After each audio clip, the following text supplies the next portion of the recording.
លោកគ្រូគិតថាស្នេហាគឺជាអ្វីនៅពេលបានជួបក៏សប្បាយចិត្តពេលដែលមិនបានជួបក៏កើតទុក្ខ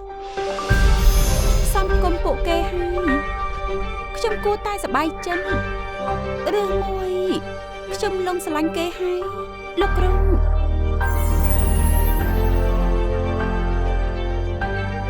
តាំងពីអូនឈានជើងចូលជីវិតបងអូនបានផ្លាស់ប្ដូរគ្រប់យ៉ាង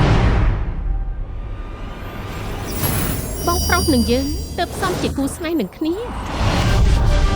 បណ្ដាសាបេះដូងនឹងធ្វើឲ្យគេភ្លេចមនុស្សដែលគេស្រឡាញ់លើលោកនេះ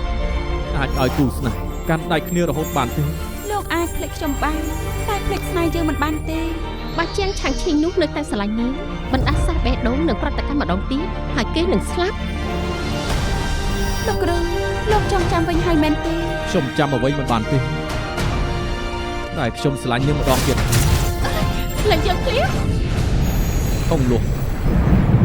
បងធ្វើដើម្បីអូនបានតែប៉ុណ្ណឹង